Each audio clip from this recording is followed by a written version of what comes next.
ሰላም ጤና ይስጥልኝ የሶሎዳ ሚዲያ ቤተሰቦች እንዴት ሰነበታችሁ? ዛሬም እንደተለመደው አንድ እንግዳ ይዘን ቀርበናል። እንግዳችን አቶ ከበደ አሰፋ ይባላሉ። የትንሣኤ ሰብዓ እንደርታ ፓርቲ ሊቀመንበር ናቸው። እንግዲህ ዛሬ ቆይታ የምናደርገው አጠቃላይ በትግራይ ውስጥ ያለው ወቅታዊ ሁኔታ ፖለቲካ መሰረት አድርገን እንዲሁም በሀገራዊ ምርጫ በሚደረገው ዝግጅት መሰረት አድርገንም አንዳንድ ጥያቄዎች ይኖርናል። እንግዲህ እናንተም ከኛ ጋር እንድትቆዩ እጠይቃለሁ። እንደተለመደው የሶሎዳ ሚዲያ ሀሳቦች ተደራሽ እንዲሆኑ ላይክ እና ሳብስክራይብ፣ ሼር ማድረግ አትርሱ። መልካም ቆይታ። ከበደ እንኳን በሰላም መጣ ወደ ሶሎዳ ሚዲያ። ሚኪ እንኳን ደህና ቆየኝ። የሶሎዳ ሚዲያ ተከታታዮች እንኳን ደህና ቆያችሁን። መልካም ከቤ፣ እንግዲህ የምንጀምረው አጠቃላይ በትግራይ ውስጥ ያለውን ሁኔታ ወቅታዊ ሁኔታ ነው። እንግዲህ አንስተን አብረን ቆይታ የምናደርገው። እስኪ አጠቃላይ በትግራይ ውስጥ ያለው ሁኔታ አሁን በተለይ ትናንትና ጀምሮ የጦርነት እንቅስቃሴዎች እንዳሉ፣ በተለይ በማይጸብሪ አካባቢም ትንኮሳዎች እንደነበሩ፣ የሞቱ ወጣቶችም እንዳሉ፣ የተማረኩ አመራሮችም እንዳሉ ከትናንትና እስከ ዛሬ ጀምሮ በሶሻል ሚዲያ በስፋት ሲዘገብ ቆይተዋል። አጠቃላይ የቲፒኤልኤፍን ታጣቂዎች ማለት እንችላለን እንግዲህ ያለው እንቅስቃሴ እንዴት ነው የምትመለከቱት? የእውነት አሁን ትግራይ ድጋሚ ወደ ጦርነት ለማስገባት ነው አሁን ያለው እንቅስቃሴ ወይስ ሌላ መልክ ይኖረዋል ብለህ ታስባለህ? በዚህ እንጀምርና እንቀጥላለን። አመሰግናለሁ ሚኪ። እንግዲህ ለረጅም ጊዜ ሲዘጋጁ ከቆዩ በኋላ ሰሞኑ ያወጧቸው ተከታታይ መግለጫዎች አይተሃል። ገብረ ዓዴት የሚባለው የሰራዊቱ አፈቀላጤ ትዕግስታችን አልቋል፣ ትዕግስትም ገደብ አለው፣ ከዚህ በላይ ልንታገስ አንችልም የሚል ዛቻ የቅድመ 2013 ጦርነት ወይም የ2013 ጦርነት ዋዜማን ያስታውሰናል። ተመሳሳይ አይነት የጦርነት ቅስቀሳዎች በተደጋጋሚ እየሰማን ነው። ወድመድህን የሚሉት ሌላው ጀነራልም በተመሳሳይ ወደ ሚዲያ ወጥቶ ሁሉም ነገር ከህወሓት ጋር አልጋ በአልጋ ይሆናል አይነት ንግግር ማድረጉን፣ የትግራይ ተፎካካሪ ፓርቲዎች ተላላኪ ናቸው፣ ምንም አይነት ፕሮግራም የላቸውም፣ በዓለም ያለ ፕሮግራም ሁሉ በቲፒኤልኤፍ ተይዘዋል፣ ልክ የታክሲ ወንበር ይመስል ተይዘዋል፣ ምንም አይነት ፕሮግራም ሊኖራቸው አይችልም፣ ካላቸውም ከህወሓት የቀነጫጨቡት ነው፣ እሱ እንደ ፕሮግራም ሊወሰድ አይችልም፣ ሁሉም ተላላኪ ጠላት ተላላኪ ናቸው የሚል ከህወሓት ውጭ የትግራይ ህዝብ ከሌላ ጋር መሰለፍ እንደሌለበት ቃል በቃል መናገሩንም ሰምተናል። ከዛ ባሻገር የህወሓት መግለጫ ተመልክተናል። ይሄ የሚያሳየን የጦርነት ቅድመ ዝግጅት መጨረሳቸውን ነው። በተመሳሳይ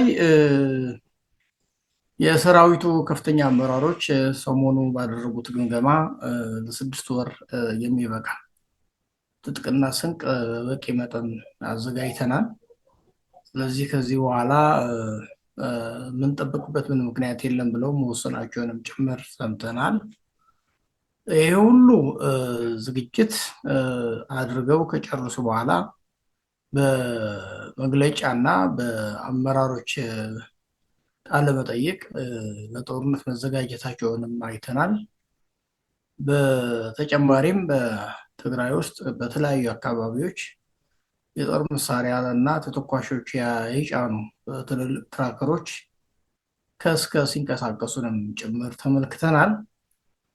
ይሄ ሁሉ ካደረጉ በኋላ ትናንትና በተከዜ ማዶ በማይጸብሪ መስመር ግጭቱን እንደተጀመረም አውቀናል። የሞቱ የተማረኩ የትግራይ የጸጥታ ኃይሎችንም ጭምር በሶሻል ሚዲያ ተመልክተናል። እንግዲህ ሁሉ በአፋር ክልልም በተመሳሳይ በራያ በመጋላ በሚባል በወጀራት ደግሞ በሰንዓለ በሚባል በአዲ ጉደም ደግሞ በአሰገዳ በሚባል እንደዚሁም በደርጋጀን በአኸዛ በሚባል ቦታ ላይ ወደ አፋር መስመር እጅግ በጣም ተጠግተው እንዳሉም መረዳት ይችለናል። ስለዚህ እነዚህ ሰዎች ከሞላ ጎደል ለጦርነቱ በቂ ዝግጅት አድርገው ወደ ድንበር ተጠግተዋል ብቻም ሳይሆን ጦርነቱንም ጭምር በማይጸብሪ በኩል ጀምረውታል። እንግዲህ የዚህ ሁሉ እንድምታ ምንድን ነው ያለን ከሆነ የትግራይ ህዝብ አይደለም ከዛ አውዳሚ ጦርነት በኋላ ዳግም ወደ ጦርነት ሊገባ አይቀርና ያ ጦርነት ባይፈጠር በራሱ ምንም አይነት ጦርነት የሚገባው ህዝብ አይደለም። ሰላም፣ ልማት፣ ዴሞክራሲ የሚገባው ህዝብ ነው። ለሰላም ለዲሞክራሲና ለእኩልነት ለዘመናት የታገለ ብዙ ዋጋ የከፈለ ህዝብ እንደመሆኑ መጠን እፎይታን የሚገባው በሰላም መልማትና ማደግ የሚገባው ህዝብ ነው። ግን አለመታደል ሆኖ እንደዛ አይነት መሪዎች አልታደለም እና አሁንም ልክ እንደ ትናንቱ ኃላፊነት የጎደላቸው ሰዎች ወደ ጦርነት እየወሰዱት ነው። እንግዲህ እነዚህ ሰዎች ከዚህ ጦርነት ምንድን ነው የሚያገኙት? ምንድን ነው የሚያተርፉት ያልን እንደሆነ ምንም የጦርነት ትርፍ የለውም። ማንም ሊያተርፍ አይችልም። ታዲያ ለምንድን ነው የጦርነት እንቅስቃሴ እያደረጉ ያሉት ብለን ካልን ግን እንድምታው ግልጽ ነው። አንደኛ የኢትዮጵያ መንግስት ነገሮችን ኖርማላይዝ ለማድረግ የተለያዩ እንቅስቃሴዎች እያደረገ ለምሳሌ የምክክር ኮሚሽን በትግራይ የልኡካን ቡድን ልኮ ከጊዜያዊ አስተዳደሩ ጋር ተነጋግሮ በ5 የዞን ከተሞች የአጀንዳ ልየታና የተሳታፊዎች ልየታ ሂደት ለመጀመር የልኡካን ቡድን መላኩን እናውቃለን። ከጊዜያዊ አስተዳደሩ ጋርም ተነጋግሮ እነዚህ ስራዎች እየተሰሩ እንዳሉም ተገንዝበናል። በተመሳሳይ የምርጫ ቦርድም ግንቦት 24 ለሚያካሄደው 7ኛው ሀገር አቀፍ ምርጫ እና ክልል አቀፍ ምርጫ ለማድረግ የክልሉ የጊዜያዊ አስተዳደር እስከ ጥር 5 ድረስ የምርጫ ክልሎችን እንዲያዘጋጅ ትዕዛዝ ተሰጥቶታል። እነዚህ ነገሮች የኢትዮጵያ መንግስት ምንም አይነት ጦርነት እንደሌለ እና ኢትዮጵያ ውስጥ በተለይ ትግራይ ውስጥ ምንም አይነት ጦርነት እንደማይደረግ ማሳያ ናቸው። ምክንያቱም የፕሪቶሪያ የሰላም ስምምነት በንግግር ሊፈቱ የሚገባቸውን ደግሞ እንጂ ጦርነት የሚያስፈልግ በጦርነት የሚፈታ እንዳልሆነ ወደ ጦርነት ከተገባ ያው የፕሪቶሪያ ሰላም ስምምነቱ እንደሚፈርስ የታወቀ ስለሆነ በጦርነት የሚፈታ ነገር የለም። የምክክር ሂደትንም የምርጫ ተግባራትንም በትግራይ ውስጥ እንደ ማንኛውም የኢትዮጵያ ክልል ይከናወናሉ። ሌሎች ደግሞ መከናወን ያለባቸው የፕሪቶሪያ የሰላም ስምምነት በተሟላ ሁኔታ መተግበር፣ ተፈናቃዮች ወደ ቀያቸው እንዲመለሱ ማድረግ ደግሞ ለምክክሩም ለምርጫውም አስቻይ ከሚባሉ ሁኔታዎች አንዱ ስለሆነ መንግስት ይህንን እንዲያደርግ በትግራይ የምንንቀሳቀስ የፖለቲካ ፓርቲዎችም ለምክክሩም ለምርጫውም ዝግጁ መሆናችንን ያው አንዳንዶቹ ለምክክሩ እንደማይሳተፉ ቢገልጹም ከ7 በላይ ፓርቲዎች የምክክሩ ሂደት እንደሚሳተፉ እና ምርጫውም በሞላ በሁሉም ፓርቲዎች ምርጫው እንደሚሳተፉ የገለጹበት ይሁንና ግን አስቻይ ሁኔታ መፍጠር የመንግስት ኃላፊነት ነው። ከአስቻይ ሁኔታዎቹ ውስጥ አንዱ የፕሪቶሪያ ሰላም ስምምነት መተግበር አለበት። ይሄ ማለት ሁሉም ነገር ስታስኮ አንተ ልክ ህገ መንግስቱ ባስቀምጠው መሰረት ሁሉም ነገር ወደ ነበረበት እንዲመለስ፣ ተፈናቃዮች ወደ ቀያቸው እንዲመለሱ፣ የድንበር ግጭቶች የወሰን የአስተዳደር ወሰን ጥያቄዎችም ካሉ ህገ መንግስቱ በሚፈቅደው መሰረት እንደሚፈቱ፣ የህወሓት የትግራይ ታጣቂዎችም በዲዲአር እንደሚሰናበቱ፣ እንደዚሁም የአቃፊ የጊዜያዊ አስተዳደር በትግራይ እንደሚቋቋም ነው የፕሪቶሪያ የሰላም ስምምነት የሚደነግገው። የትግራይ የተፎካካሪ ፓርቲዎችም እነዚህን ነገሮች አንስተናል። ሁሉም ሊባል በሚችል ደረጃ ለምርጫው ዝግጁ ነን። ይሁንና ግን መንግስት የፕሪቶሪያ የሰላም ስምምነቱ እንዲተገብር አስቻይ ሁኔታ ካልናቸው ውስጥ አንዱ የፕሪቶሪያ ሰላም ስምምነት እንዲተገብር፣ ተፈናቃዮች እንዲመልስ፣ የትግራይ ጊዜያዊ ዲዲአር እንዲፈጽም፣ ምርጫውን በተሟላ እና በሰከነ መንገድ ሊያስፈጽም የሚችል አቃፊ ጊዜያዊ አስተዳደር እንዲያቋቁም ጥሪ በማድረግ ለምርጫው ዝግጁ መሆናቸውን ሁሉም ፓርቲዎች የገለጹበት ሁኔታ ነው ያለው። ሰው ይህንን የተረዳ ህወሓት የህጋዊ ሰውነቱን የተነጠቀ በምርጫ ቦርድ የተሰረዘ እንደመሆኑ መጠን የመጨረሻ መጫወቻ ካርዱን ነው የመዘዘው፣ እሱም ጦርነት ነው። ስለዚህ እኔ የማልሳተፍበት ብቻም ሳይሆን እኔ የማልመራው ምርጫ እንደማይካሄድ በሚል ቀደም ሲል መግለጫ ማውጣቱ እናውቃለን። ስለዚህ የዚህ የጦርነት እንቅስቃሴ እንድምታው እነዚህን ሀገር አቀፍ ክንዋኔዎችን ማደናቀፍ ካልሆነ በቀር ሌላ ምንም አይነት እንድምታ የላቸውም ብዬ ነው የማምነው። መልካም ከቤ፣ እስኪ ከዛው ሳንወጣ አንተ የሚያነሳው ነገር አለና አሁን ያሉ እንቅስቃሴዎች ከዚህ በፊት 2013 አካባቢ ወደ ጦርነት ሲገቡ የነበሩ የሚመስሉ እንቅስቃሴዎች እየተደረጉ ነው የሚል ሐሳብ አንስታልና እዚህ ላይ ሁለት ጥያቄ ልጠይቀ። አንደኛ ከ2013 በፊት የነበሩ ጥያቄዎቹ ይታወቃሉ። ከዛ ወደ ፕሪቶሪያ ሄደው ደግሞ ፈርመው የተዋቸው እንተዋዋለን ብለው ፈርመው የመጡባቸው ጉዳዮች አሉ። አሁን ደግሞ ወደ ጦርነት ለመግባት እንደ ምክንያት የሚያቀርቧቸው ምንድን ናቸው? ያው ባህሪያቸው ያንን እንቅስቃሴ ቢያደርጉም ጥያቄ ግን አላቸው ወይ የሚል አንድ ጥያቄ ማንሳት ፈለኩኝ። ሌላኛው ከ2013 በፊት ቲፒኤልኤፍ የነበረውን አቅም እናውቀዋለን። ቢያንስ በፕሮፓጋንዳ በህዝቡ ማደናገረውም ወጣቱም ይሁን ሁሉም ከጎናቸው ተሰልፎ ነበረ። ዛሬም ቅድም ወደ 7 ፓርቲዎች ያልካቸው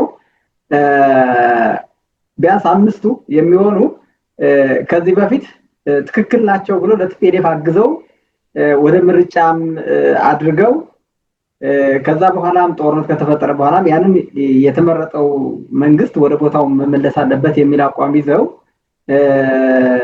እነ ደብረጽዮን ይሁን የቀሩ አመራሮቹ ከዛ ከጫካው መልሰው ወደ መቀሌ እንዳመጧቸው ምንም የታወቀ ነገር ነው። ደጋግመው መግለጫ በፕሮፓጋንዳ ሲያግዟቸው ነበሩ። የግማሻቸው አመራሮች ደግሞ እስከ ጫካ ድረስ ታጥቀው ሄደው ነበር። ምናየው እና የነበረው እውነታው ነው። የእውነት አሁን እንደዛ መግለጫ ቢሰጡም እንደዛ አይነት ቅስቀሳ ቢያደርጉም አቅሙስ የዚያን ከዛ ልክ እንደ 2013 የነበረው አቅም ይኖራቸዋል ታስባለህ? እንግዲህ እንዳልኩ የህወሓት የቀድሞ 2013 የነበረው የፕሮፓጋንዳ የሐሰት ትርክትና የሐሰት ፕሮፓጋንዳ ላይ የተተራሰ ቅስቀሳ ነበር ሲያደርግ የነበረው። እንደምታውቀው እነሱም እንዳመኑት 9800 የልዩ ኃይል ያውን ፖሊስ ይዘው ነበር ጦርነቱ እዛው ተጀምሮ እዛው ያልቃል እያሉ ህብረተሰቡንም ሲያሳስቱ የነበረው እና በመላ ትግራይ የነበረው የልዩ ኃይል ወታደር ከቦታ ቦታ እያንቀሳቀሱ ምልሻውንም እያሰለፉ የተለያየ ትርኢቶች እያሳዩ ነበር ህብረተሰቡ በከፍተኛ ዝግጅት እንዳደረጉ ሳታሉት የነበረው። ያኔ የነበረው እንግዲህ በእንደዛ አይነት ምንም አይነት ዝግጅት ሳያደርጉ በዛ መጠን ቅስቀሳ አድርጎ ህብረተሰቡን ወዳልተፈለገ ጦርነት ውስጥ በማገድ ምን አይነት ህሊና ቢሆን ነው ብለህ ካሰብከው ያሁኑ ሂደትም ከዛ የተለየ አይደለም። ያኔ እንኳን እንደዛ እየቀሰቀሱ የነበረው አቅም አለ። አሁን ደግሞ እነሱ ስላላቸው አቅም ጉዳያቸው አይደለም። ምክንያቱም አገሪቷን ለመበጥበጥ፣ ክልሉን ለመበጥበጥ፣ ህብረተሰቡን ለማመስ እነሱ በዚህ ሁኔታ ውስጥ ሰርቫይቭ ለማድረግ የሚያስችል የረጅም ዓመታት የግማሽ ክፍለ ዘመን የ50 ዓመት ታሪክ ያላቸው ሰዎች ናቸው። ሰው ቢሞት ባይሞት ለነሱ ምንም ማለት አይደለም። ኦሬዲ ለነሱ ዓላማ ማስፈጸሚያ እስከሆነ ድረስ ምንም ችግር የለባቸው። ስለዚህ አሁን ያ አቅም አላቸው ወይ ካልከኝ የላቸውም። ቢያንስ ያኔ የህዝብ ድጋፍ ነበራቸው። አሁን ሙሉ በሙሉ ህብረተሰቡ ከነሱ ጋር አይደለም፣ ብቻም ሳይሆን ከነሱ በተቃራኒ ቆመዋል። እና ውጊያ ቢጀመር በእርግጠኝነት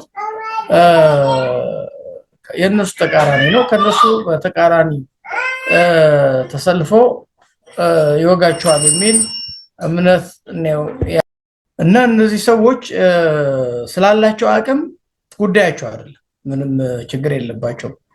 ግን ይህን ጦርነት ቢለኩሱት የነሱ ጥቅም ምንድነው ካልክ በጦርነት ውስጥ እነዚህ ሰዎች ነጋዴ ናቸው። እነዚህ ዋርሞንገርስ የምንላቸው የጦር ነጋዴዎች ናቸው። ምክንያቱም ከዚህ ጦርነት በኋላ አንዳንዶቹ አሁን ሶሻል ሚዲያ ላይ እንደምናየው ባለሀብት ሆነው ከቀረጥ ነፃ ደብዳቤ በጀነራል ታደሰ ተጽፎላቸው ሆቴል ሊገነቡ ነፃ ቀረጥ አስገብተው በጅቡቲ ላይ እንደደረሰና ዋስትና ደብዳቤ የድጋፍ ደብዳቤ ከጊዜ አስተዳደሩ ፕሬዚዳንት ሲጻፍላቸው አይተናል። አንዳንዶቹ ዱባይ ቤት ሲገዙ አይተናል። አንዳንዶቹ አሜሪካ ውጭ ሀገር ሄደው ቤት ገዝተው ቤተሰቦቻቸውን እንዳሸሹም ተመልክተናል። እነዚህ ሰዎች በወርቅ ማውጣትና ማዕድን ማውጣት ተግባር ላይ ተሰማርተው ከፍተኛ የሆነ ሀብት እያካበቱ እንዳለም አይተናል። ስለዚህ እነዚህ ሰዎች ይህንን ጦርነት ለነሱ በህዝቡ መስዋዕትነት እና በአገሪቷ የሰላም እጦት እነሱ የሚያተርፉበት ሁኔታ ነው የሚፈጠረው ማለት ነው። ስለዚህ ስላላቸው አቅም ጉዳያቸው አይደለም። ምክንያቱም ትርምስ ሲፈጥሩ እነሱ በዚህ ውስጥ የሚያቀላጥፉት ንግድ አለ። ከህብረተሰቡ በስንቅና ትጥቅ ስም በመዋጮው አሁን እንደጀመሩት ለአካል ጉዳተኞች እና ለተፈናቃዮች ማቋቋሚያ ብለው ከ6 ቢሊዮን ብር ለመሰብሰብ የጀመሩት የገንዘብ ማሰባሰብ ሂደት አንዱ የዛ ሀብትን መበዘያ መንገድ ነው። ህገወጥ በሆነ መንገድ እያወጡ ያሉትን ማዕድናት አጠናክረው ይቀጥሉበታል። ከዛም አልፎ ጦርነቱ ወደ መሀል ሀገር ገፍተው እንደከዚህ በፊቱ ከመሀል ሀገር ከፍተኛ መጠን ያለው ገንዘብ ከየባንኮቹ እንደዘረፉ እናውቃለን። በዛ መንገድ የተለያዩ ነገሮች እናተርፋለን ብለው ያስባሉ። አሁን ደግሞ ከሌሎች ኃይሎች ጋር ጽምዶ ብለው በአገር ውስጥም ከሀገር ውጭም ካሉ ኃይሎች ጋር ጽምዶ ብለው ምናልባት የዚህ በፕሮክሲ ዋር የዚህ የውክልና ጦርነት ለማድረግ ከሌሎች አገሪቷን ማተራመስ ከሚፈልጉ እንደ ግብፅ፣ ኤርትራ እና ሌሎች ኃይሎችም ተደራድረው እነሱ በሚያቀርቡላቸው የጦር መሳሪያ ስንቅና ትጥቅ አገሪቷን ቢበጠብጡ እነዚህ የዋርሞንገርስ የጦር ነጋዴዎች የበለጠ ትርፋማ እንሆናለን ብሎ ነው የሚያስሉት። እዚህ ውስጥ ስለ ትግራይ ቢወድም ኢትዮጵያ ብትበጠበጥ የኢትዮጵያ ሕዝብ ቢያልቅ እነዚህ ሰዎች ጉዳያቸው አይደለም። ምክንያቱም ዓላማቸው አንድና አንድ ስልጣንና ጥቅም ብቻ ስለሆነ ከዛ አንጻር ነው ጦርነቱ መፍጠር የሚፈልጉትና አሁን አድርገው እናሸንፋለን አናሸንፍም የሚለው ለእነሱ ሰከንደሪ ነው ማለት ነው። ጥሩ ከቢ እኔ በጣም የሚገርመኝ እነሱ የሚከተላቸው ለምሳሌ አሁን ከዚህ በፊት ጦርነት ሲጀምሩት ታውቃለህ እንግዲህ ህገ መንግስት መከበር አለበት፣ ህገ መንግስት ይከበር እያሉ ነበረ ሰልፍ ሲወጡ። መጀመሪያ ወደዚህ ጦርነት ከመግባታቸው በፊት ህገ መንግስት መከበር አለበት አንድ የሚል ይሄ አጀንዳ ነበራቸው። ከዛ ቀጥሎ በተደጋጋሚ ወጣቱም የቀሰቀሱበት ቀስሶ ወደ ጦርነት ያስገቡበት መሰረታዊ የህዝብ ፍላጎት አድርገው ያቀረቡት በትግራይ ህዝብ ደምና አጥንት በ17 ዓመት ትግል የመጣውን የህገ መንግስት መብታችን የመምረጥና የመመረጥ መንግስት የራሳችን የመምረጥ ራሳችን የመወሰን በደማችንና በአጥንታችን በትግራይ ህዝብ ደም ልጆች የታነጸ መብታችን በሰዓቱ እናደርጋለን ብለው ነበር ምርጫ ያደረጉት 2012 ላይ ከኢትዮጵያ ተነጥለው ለብቻቸው ማለት ነው። እንግዲህ አንዱስ የመጨረሻ ምሽጋቸው አድርገው ህዝቡ በሙሉ አንድ የቀሰቀሱበት ወደ ጦርነት ዝግጅት ያደረጉበት አንዱ እሱ ነበር። ምርጫ እናደርጋለን ብለው ከኢትዮጵያ ተነጥለው ኢትዮጵያ በፓርላማ ፌዴሬሽኑም አጥብቆት ፓርላማውም አጥብቆት ኮረራ ነበር በወቅቱ ሲያራዝሙት እነሱ በደማችንና በአጥንታችን የመጣውን በትግራይ ህዝብ ደም መስዋዕትነት የመጣው ህገ መንግስትና መብታችን ራስን በራሴ ማስተዳደር ራስን በራሴ መምረጥ ብለው ህዝቡ አደናግረው ወደ ጦርነት ነበር የከተቱት። አንዱ መነሻው እሱ ነበር። አሁን ደግሞ እንደገና ያንን ፕሪቶሪያ ሄደው ህገወጥ እንደነበረ ለብቻቸው ምርጫ ማድረጋቸው ትክክል እንዳልሆነ ያ የተመረጠ መንግስትም ህገወጥ እንደሆነ አፍርሰው የታጠቀውም ኃይልም ልክ እንዳልሆነ ትጥቃቸው እንዲፈቱ ዲዲአር እንዲፈጸም በድጋሚ መንግስት ለመሆንም እንደ ቲፒኤልኤፍ ጊዜያዊ አስተዳደር አቋቁሞ የራሱን ህጋዊነት ደግሞ አስመልሶ ወደ ምርጫ ወደ ህጋዊነት ፓርቲ እንደማንኛው ፓርቲ ትጥቁ አራግፎ እንዲቀሳቀስ ነበር የተስማማው። አሁን ደግሞ እንደገና ያንን ተገልብጦ ዛሬ እየተደረገው ያለ እንቅስቃሴ ደግሞ ምርጫ እንዳይደረግ ነው። በክልሉ ምርጫ እንዳይደረግ ነው። ከዚህ በፊት ምርጫ መደረግ አለበት ነው ወደዛ ያገቡት። አሁን ደግሞ ምርጫ እንዳይደረግ ነው አሁን እያለው ቅስቀሳው ማለት። ይሄንን ሲያደርጉ እያየ አንድም ወጣት ቢሆን ከነሱ ጋር የሚሰለፈውን ሰው ስለዚህ ሰው ምን አይነት አስተሳሰብ ቢይዝ ነው ማለት ኦፊሻል እያየ ነው ይሄንን ነገር ማለት ራሱም እያየ ነው እዛ ጋር ያለውና ከነሱ ጋር ተሰልፎ ያለውን ኃይል በምን መንገድ ሄደው ቢያታልሉት ነው የነሱ ታጣቂ ሆኖ ዛሬም ዋጋው የሚከፍል?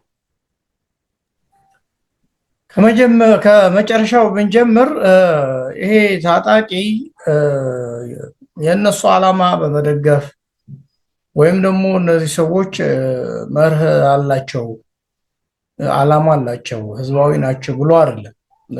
በመጀመሪያ ደረጃ ዲዲአር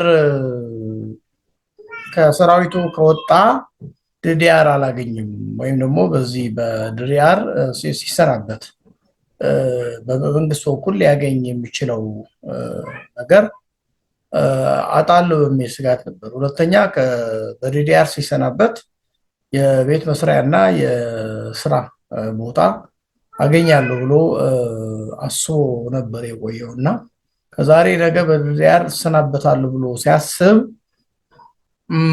ሁኔታው መልኩ ቀየረ። ሰዎች ምንድነው ያደረጉት? ከሻቢያ አንድ የተማሩት አንድ እውነት አለ። አሁን ሻቢያ ሰራዊት በምንድነው ይህን ያህል አመት የዚህ አሮጌ ስርዓት አገልጋይ ሆኖ የቀረው የኤርትራ ወጣት ለምንድነው እንደዛ የሆነው ብለን ያየን እንደሆነ በሰራዊት መካከል እርስ በርስ አለመተማመንን ይፈጥራል። እርስ በርስ መጠራጠርን፣ አንዱ አንዱን አያምንም፣ አንዱ አንዱን እንደሚሰልል አድርጎ እንዲያስብ አድርገው በፍርሃት እንዲታሰር አድርገውታል። አሁን ባለፉ ከፕሪቶሪያ ተፈርመው የሁለት ዓመት ያህል በአቶ ጌታቸው የሚመራ የጊዜያዊ አስተዳደር ነበር። ኦልሞስት አሁን ወደ 8ኛ ወሩ እየተጠጋ ያለ የታደሰ ወረደ 2 ዓመት ከምናምን ፕሪቶሪያ ከተፈረመ ወደዚህ ያለው ጊዜ ካየን እንግዲህ ጥቅምት ላይ 2 ዓመት አልፎታል። ከጥቅምት ወደዚህ ያለው 3 ወር ኦልሞስት እነዚህ ሰው የጊዜያዊ አስተዳደሩ 2 ዓመት ከ8 ወር አካባቢ ሊሆነው እና በዚህ ጊዜ ውስጥ እነዚህ ሰዎች ምቹ ሁኔታ ተፈጥሮላቸው የነሱን አካሄድ የተቃወመ ወጥቷል። ወደ ሀራ መሬት ወጥቶ ወደ ግማሹ ወደ ቤተሰቦቹ ግማሹም ደግሞ ወደዚህ ወደ ነፃ መሬት ወጥቶ እነሱን ለመፋለም በሚያስችለው ሁኔታ ውስጥ ራሱን እያደራጀ ያለበት ሁኔታ ያየን። የተቀረው ደግሞ ወደ ቤተሰቦቹ ወይም ከፊሉም ደግሞ በስደት ክልሉን ለቆ ወጥቷል። ስለዚህ ይህንን የሚያሳየን ምንድነው? የተቀረው ግን ዛሬ ነገ እወጣለሁ ብሎ ሲያስብ በደንብ አድርገው እነሱን የሚቃወምና እነሱን የሚደግፍ ለይተው የነሱ ታማኝ የሆኑ ሰዎችን ወደፊት አምጥተው ሌላው በነዛው ቁጥጥር ውስጥ እንዲሆንና እርስ በርሱ እንዳይተማመንና እንዲጠራጠር አድርገው በፍርሃት እንዲታሰር አድርገውታል። አሁን ይሄ ወጣት ለምሳሌ እንደማሳያ እንኳን ብንወስድ ዛሬ ወደ አፋር ድንበር የተጠጉ በሰራዊት ሲያስጠጉ የጸጥታ ኃይሎቻቸውን ሲያስጠጉ መዋጋት የለብንም ያለ አንድ የእንደርታ ተወላጅ እንደርታ ማይመክደን ተወላጅ ዛሬ ገድለውት ከዚህ ወጀራት አካባቢ ላይ ሰንዓላ የተባለ ቦታ ላይ ገድለውት በመቃወሙ ምክንያት አንድ ወጣት ታጣቂ ገድለውት ዛሬ ሬሳው ወደ መቀሌ ተጭኖ ሲያልፍ አዲጉደም አካባቢ ላይ ቆሞ ህብረተሰቡ ያየበትና ከፍተኛ ቁጣ የተፈጠረበት ሁኔታ ተመልክተናል። እነዚህ ሰዎች አንድም የተቃወመ በማሰር በማፈን ወይም ደግሞ ከአንድ አርሚ ወደ ሌላ አርሚ በመቀየር ከሆነም ያጠፉት ያስወግዱትና ያው አርሚ እንደቀየረ ወደ ሌላ አርሚ እንደተቀየረ አድርጎ በማስወራት ደብዛውን በማጥፋት በመረሸን በማሰር እንደዚህም ደግሞ በግልጽ በሚታይ ሰራዊቱ እያየ በመግደል ሰራዊቱ እንዳይቃወም በአንድ በኩል ፍርሃት አስቀድሞ እርስ በርሱ እንዳይተማመን አድርገውታል። በሌላ በኩል ደግሞ በሚታይ እርምጃ ፍርሃት ውስጥ እንዲገባ በማድረግ በእንደዚህ አይነት የፍርሃት ወጥመድ ውስጥ ገብቶ ሳይወድ በግዱ በመሳሪያና በፍርሃት ተገዶ ነው ለነሱ እየተዋጋ ያለው እንጂ ይሄን የሚባል አብዛኛው የነሱ ታጣቂ ቅድም እንዳልኩ በምክንያቱ እነሱ ጋር የቆየ ካልሆነ በቀር ይሄን የሚባል የነሱ ዓላማ ደግፎ ከነሱ ጋር እንዳልሆነ ይታወቃል። መልካም ከቤ በጣም እጅግ አድርጌ አመሰግናለሁ። እንግዲህ ሰባተኛ ሀገራዊ ምርጫ ለማድረግ ያው ምርጫ ቦርድም ሙሉ ዝግጅቱ እንዳደረገ በቂ ዝግጅትም እያደረገ እንደሆነ ቅድም ለትግራይ ክልልም 2 ጊዜ ደብዳቤ ጽፈዋል። እስካሁን በክልሉ መልስ አልተሰጠውም። ይሄ ነገር መጨረሻው ወዴት ነው? በትክክል ጌታቸው ረዳ ይሄንን ክልል ወደ ምርጫ ያስገባዋል ብለህ ታስባለህ ወይ? በትክክል ይሄ ማህበረሰብ ምርጫ አድርጎ የራሱን መንግስት እንዲመርጥ ዝግጅት ያደርጋል ብለህ ታስባለህ ወይ? አጠቃላይ የፖለቲከኞች በትግራይ ውስጥ ያሉ ፓርቲዎችስ በዚህ ሀገራዊ ምርጫ ለመሳተፍ ምን ያህል ዝግጁ ናቸው? ያው እናንተም በክልሉ ስለምትከሳከሱ በትግራይ ውስጥ ምርጫ ማድረግ ይቻላል ወይ ለሚለው ነገር ያው እንደ ተቃዋሚ ፓርቲ ከኛ የሚጠበቀው መዘጋጀት ብቻ ነው። አስቻይ ሁኔታ መፍጠር የክልሉና የፌደራል መንግስት የክልሉ አስተዳደርና የፌደራል መንግስት ግዴታ ነው የሚሆነው። እኛም የምርጫው ቦርድም አይሆንም። ምርጫው ቦርድ ለምርጫው የሚያስፈልጉ ነገሮችን አዘጋጅቶ ምርጫውን ማስኬድ ነው። የተፎካካሪ ፓርቲዎች ደግሞ ለምርጫው አስቻይ ሁኔታ ከተፈጠረ ራሳቸውን አዘጋጅተው በምርጫ መሳተፍ ነው። በትግራይ ውስጥ ያሉ ፓርቲዎች ከሞላ ጎደል በምርጫው እንደሚሳተፉ ገልጸዋል። ይሁንና ምርጫው ለማድረግ የሚያስችል አስቻይ ሁኔታ ግን ደግሞ መፍጠር የመንግስት ግዴታ እንደሆነና መንግስት ይህንን ስራ በአግባቡ በጊዜ መከወን እንዳለበትም አስገንዝበዋል። ለምሳሌ እነዚህ አስቻይ ሁኔታ ብለን ካስቀመጥናቸው አንዱ ፕሪቶሪያ ይተግበር ነው። የፕሪቶሪያ ሰላም ስምምነት ይተግበር ማለት ምን ማለት ነው ስንል የመጀመሪያው አቃፊ ጊዜያዊ አስተዳደር ማቋቋም። ምክንያቱም አቃፊ ጊዜያዊ አስተዳደር ስታቋቁም ከፌደራል መንግስት ጋር ክልሉን በብቃት የሚወክል ሁሉንም አቅሞች የሚጠቀም ኃይል አለ ማለት ነው። ከየትኛው የአንድ ፖለቲካ ቡድን ፍላጎት ባሻገር ህዝብንና ክልልን የሚያስቀድም ከሁሉም የተውጣጣ በአቅምም በአስተሳሰብም ቫራይቲ ያለው የተደመረ አቅም ይኖራል ማለት ነው። ይሄ አቅም በአንድ በኩል ለትግራይ ጠንካራ ተደራዳሪ ይሆናል፣ በሌላ በኩል ደግሞ ለፌደራል መንግስት ጠንካራ አጋዥ ይሆናል። አሁን የትግራይን ጥቅም ከማስጠበቅ አንጻር ጠንካራ ተደራዳሪ ይሆናል። የፕሪቶሪያ ሰላም ስምምነት ከማስፈጸም አንጻር ደግሞ የፌደራል መንግስት ጠንካራ አጋዥ ይሆናል ብለን እናምናለን። ካልሆነ ግን በአንድ የፖለቲካ ቡድን ፍላጎት አፍሌት የሆነ ቡድን ወይም ደግሞ የአንድ የፖለቲካ ቡድን ተጽዕኖ ስር የወደቀ ኃይል ወደ ስልጣን የጊዜያዊ አስተዳደሩ እንዲቆጣጠር ማድረግ ማለት ሁሉም ነገር የሚቃኘው ከቡድኑ ፍላጎት አንፃር ብቻ ነው። ስለዚህ ይሄ ኃይል ለምሳሌ የህወሓት ኃይል ከሆነ ህወሓት በምርጫ ቦርድ ፍቃዱን ተሰርዟል፣ ህጋዊነቱን ተሰርዟል። ስለዚህ ምርጫ መሳተፍ አይችልም። ምርጫ ለመሳተፍ የምርጫ ቦርድ መስፈርቶችን አሟልቶ እንደ አዲስ መምጣት መቻል አለበት። ይሄንን ካላሟላ ግን በምርጫው ሊሳተፍ አይችልም። ስለዚህ የህወሓት ተጽዕኖ ያለበት የጊዜያዊ አስተዳደር የሚመራ ኃይል ከህወሓት ፍላጎት ውጭ ሊወጣ አይችልም ማለት ነው። ስለዚህ ህወሓት የእሱ ፍላጎት የማያሟላ ምርጫ እንዲካሄድ ካልፈለገ የእሱ የሚነዳው የጊዜያዊ አስተዳደርን የምርጫ ያስኬዳል ተብሎ አይታሰብም። ለዚህም ነው ፕሪቶሪያ ይተግበር ሲባል ከየትኛው ነው አቃፊ የጊዜያዊ አስተዳደር ከማቋቋም ጀምር በመቀጠል ዲዲአርን ከመተግበር በህገ መንግስቱ መሰረት የቅድም እንዳልኩ ሁሉም ነገር ወደ ነበረበት እንዲመለስ በማድረግ የአስተዳደሩ ወሰን ጥያቄዎች ካሉ ህገ መንግስቱ በሚፈቅደው መሰረት እንዲፈታ እና ተፈናቃዮችም ደህንነታቸው ተጠብቆ ወደ ቀያቸው እንዲመለሱ በማድረግ በትግራይ ውስጥ አስቻይ ሁኔታ ይፈጠራል። ይህን ለማድረግ የሚያስችል ግን ጠንካራ ሁሉንም የሚያቅፍ የሁሉንም አቅም የሚጠቀም የጊዜያዊ አስተዳደር በትግራይ መቋቋም ይቻላል። ይህ አቅም የትግራይን ጥቅም ከማስጠበቅ አንጻርም ጠንካራ ተደራዳሪ ነው የሚሆነው። ፕሪቶሪያ ከማስፈጸም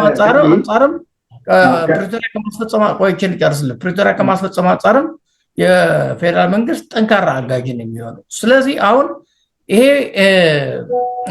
ባልሆነበት ሁኔታ ደግሞ የቱንም ያህል የተፎካካሪ ፓርቲዎች ምርጫውን ለማሳተፍ ቢፈልጉም ነገር ግን ምርጫው እንዳይካሄድ የሚፈልግ በህወሓት ተጽዕኖ ስር የወደቀ የጊዜያዊ አስተዳደር አለ።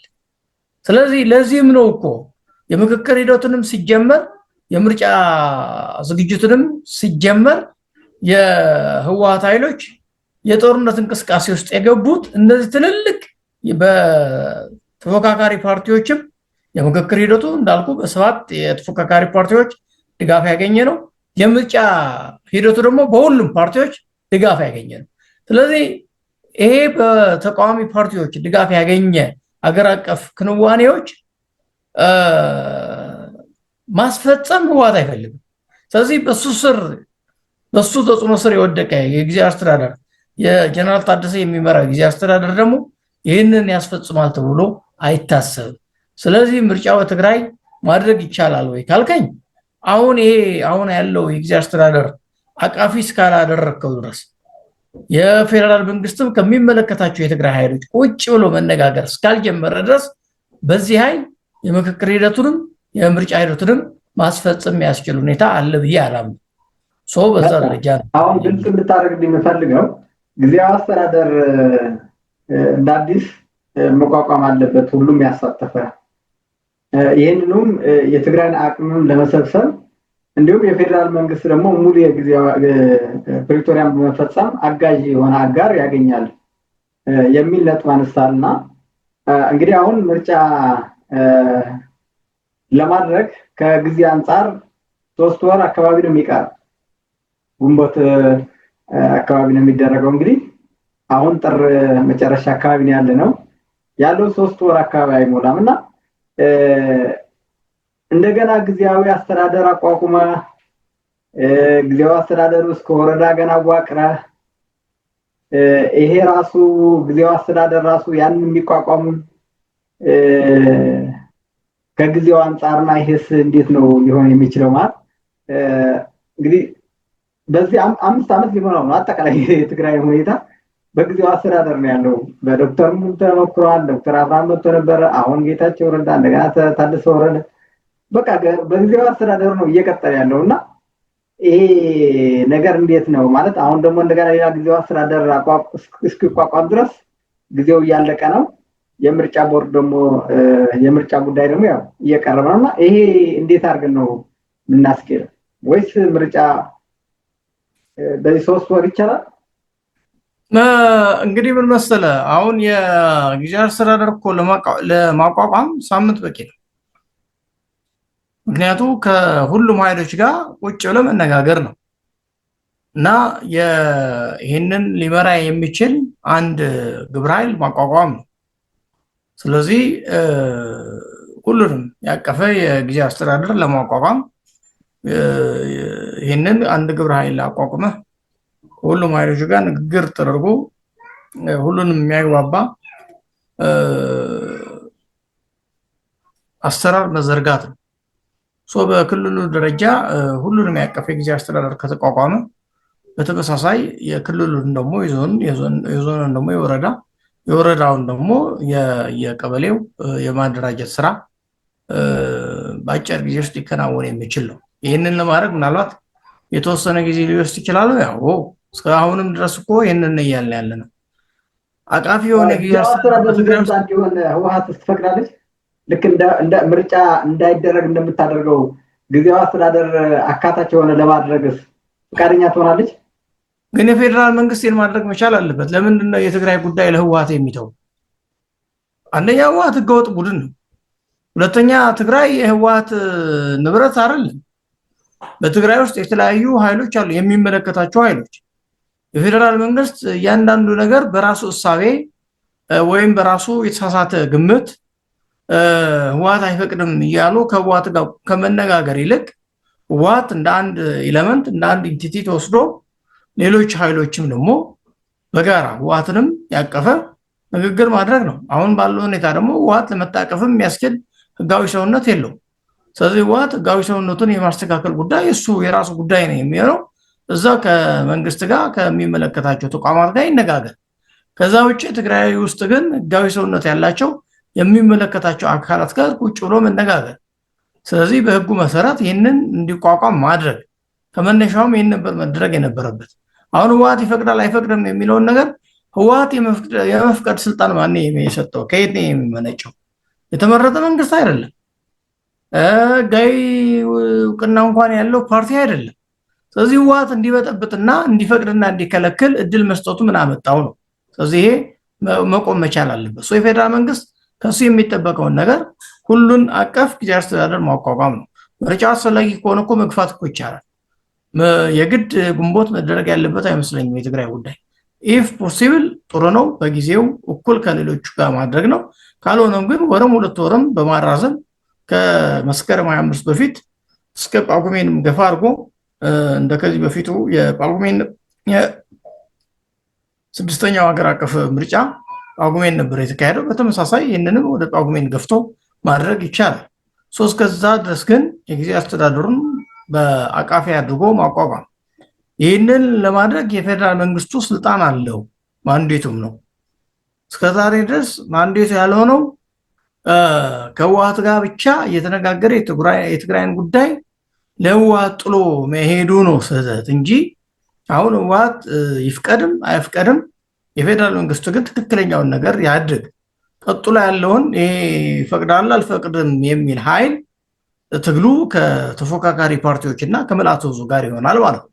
ፌዴራል መንግስት ህወሓት ለሚነዳው ኃይል ስልጣን እየሰጠ በጀት እየሰጠ እነዚህ ሰዎች ይህንን ስልጣን ተጠቅሞ በጀቱንም ተጠቅሞ ባንኩም ታንኩም ይዘው ላለፉ 2 ዓመታት እና ከዛ በላይ ጊዜ ራሳቸው ለጦርነት ሲያዘጋጁ ነው የነበሩት።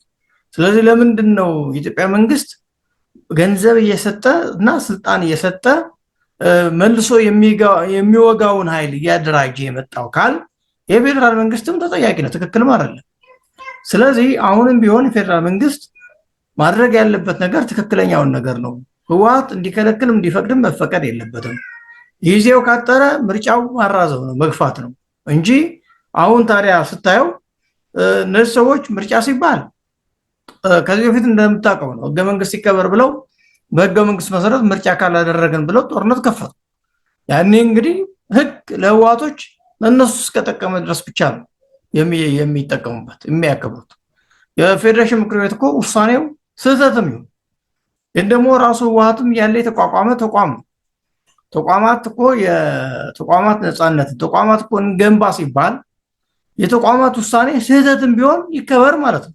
ስህተትም ቢሆን ስለዚህ ስህተቱ ለታሪክ ልዩነትን ታስመዘግባለህ፣ አስፈላጊ ከሆነ ወደ ፍርድ ቤት ትወስደዋለህ ሂደቱን እንጂ አይ ይሄ ስህተት ነውና አልቀበልም ማለት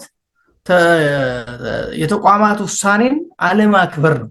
ራስህ የገነባቸው ተቋማት የሚወስኑት ውሳኔ አለማክበር ደግሞ ተቋማዊ አስተሳሰብ የለህም ማለት ነው።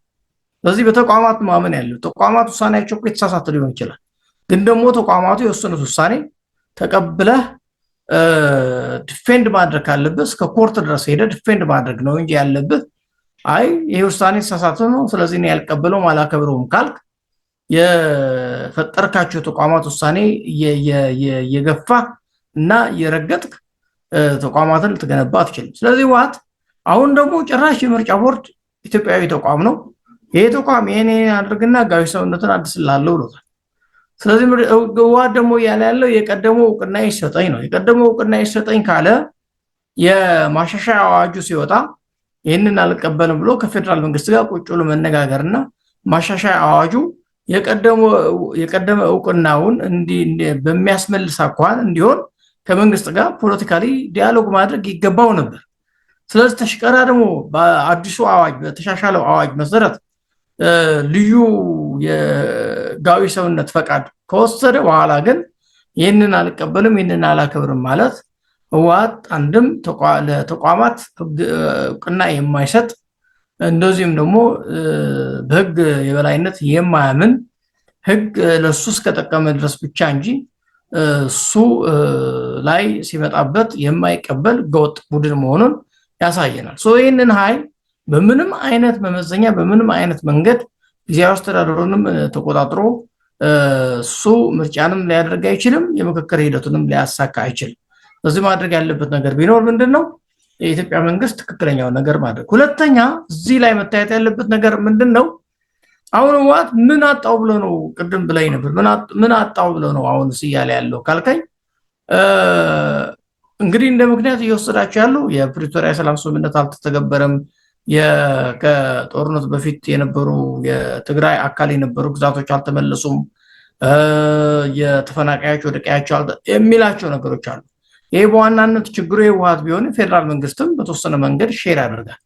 ምክንያቱም ይህንን ለማስፈጸም የግድ ህወሓት እንቅፋት እንዲሆን መፍቀድ የለበትም። ቅድም ብያለሁ ከሚመለከታቸው ሌሎች የትግራይ ኃይሎች ጋር በመነጋገር ፕሪቶሪያን በተሟላ ሁኔታ መተግበርና ተፈናቃዮችንም ከሚመለከት ራሳቸው ኮሚቴም አቋቁመ ሌሎች ተፎካካሪ ፓርቲዎችንም ጭምር አሳተፈ የተለያዩ ሲቪክ ማህበራት የሃይማኖት መሪዎችና የአገር ሽማግሌዎችም በዚህ ግብረ ኃይል አቋቁመ የተፈናቃዮች ወደ ቀያቸው የሚመለሱበት ከህገ መንግስቱንም ወደ ነበረበት በመመለስ በልዩነቶች ካሉ በህገ መንግስቱ መሰረት የሚፈቱበት አግባብ በፌደራል መንግስት በኩልም መደረግ ነበረባቸው። ይህንን በማድረግ ሂደት የፌደራል መንግስቱም ዳተኝነት አለበት። ይህንን ህወሓት እንደ ምክንያት ይጠቀምበታል። አሁን ልክ ራሱንም ጭምር እያደናቀፈ ፕሪቶሪያ ስላልተተገበረ ነው ወደ ጦርነት የሚገባው የሚለውን ነገር ሞር ለዚህ ጦረኛ አስተሳሰቡን ጀስቲፋይ ለማድረግ ይሞክራል። የፌደራል መንግስት ይህንን ምክንያት ለማሳጣት ደግሞ ከሌሎች የትግራይ ኃይሎች ጋር በጋራ በመስራት ህወሓት እርቃኑን ማስቀረትና ምክንያት አልባ ማድረግ ይገባል የሚል እምነት ነው። የመጨረሻ ጥያቄ ላቅርብና በዚህ ተወሰነ ደቂቃ ነው የሚቀረን። በአሁኑ ሰዓት ባለፈው እንግዲህ ቆይቷል ጽምዶ የሚል እንቅስቃሴ ከተጀመረ ያው ሰንበትበት ብሏል። እንግዲህ ጽምዶ ከፊት ለፊት ሆነው ሲመሩ የነበሩ ሰዎች ግማሻቸው ሲታሰሩ ግማሻቸው ሲባረሩ እያየን ነው። ነገር ግን መልኩ ቀይሮ አዳዲስ ሰዎች ተክተው ከኤርትራ ጋር ያለውን ከሻዕቢያ ጋር ያለው ጽምዶ የሚባለው እንቅስቃሴ ደግሞ በጣም እያጣጣፉት ይገኛሉ።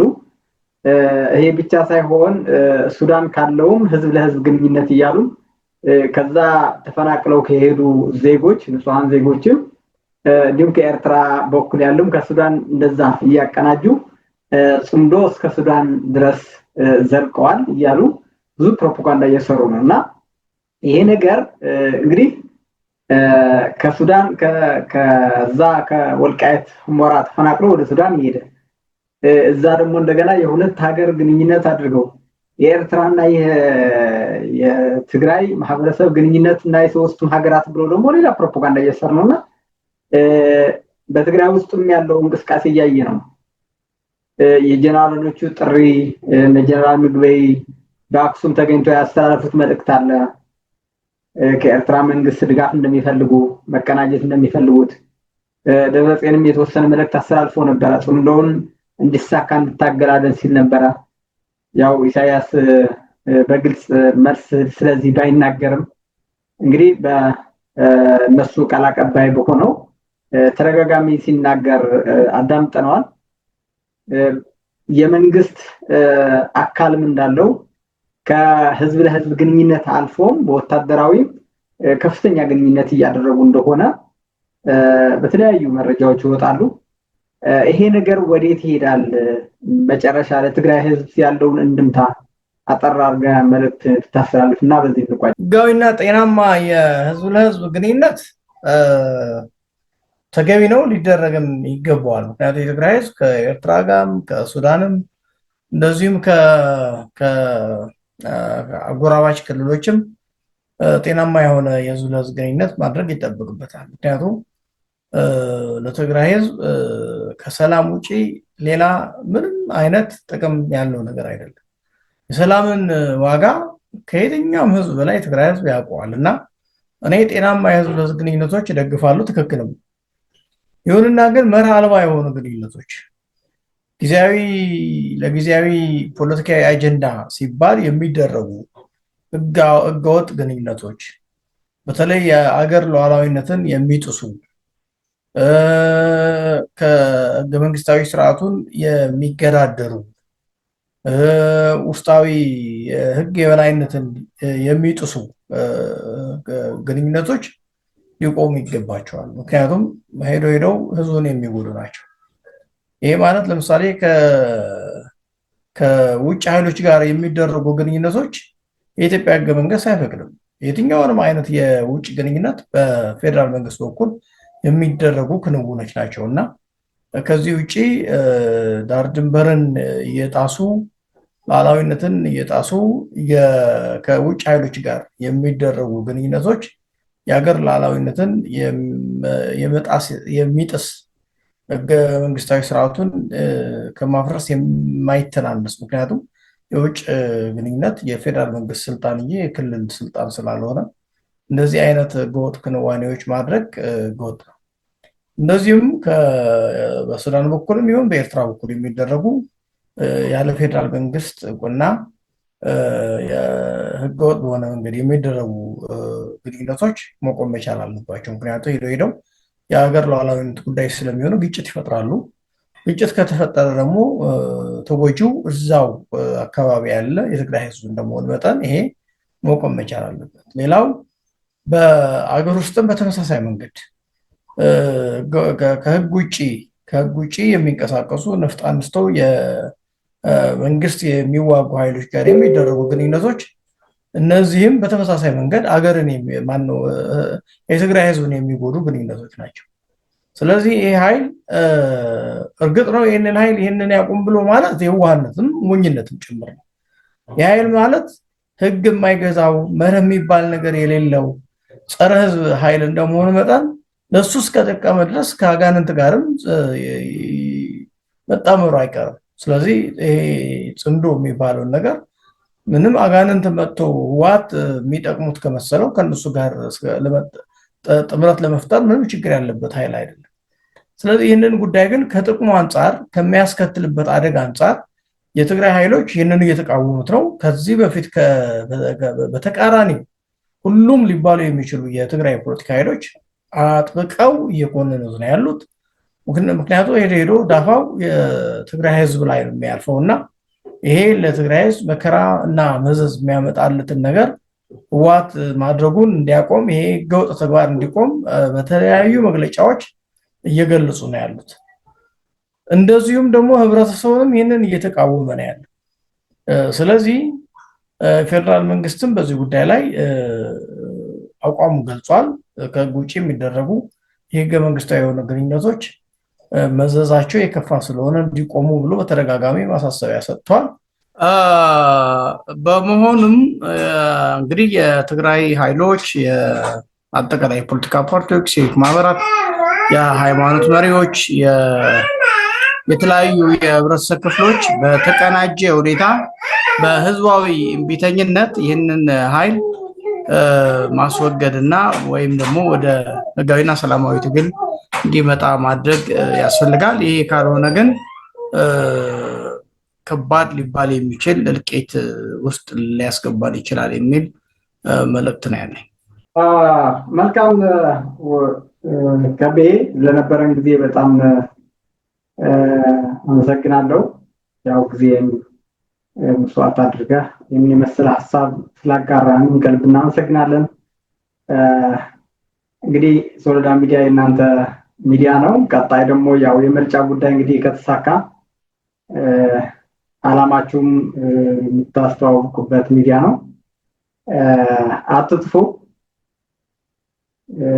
በነበረን ጊዜ ከልብ አመሰግናለሁ በድጋሚ።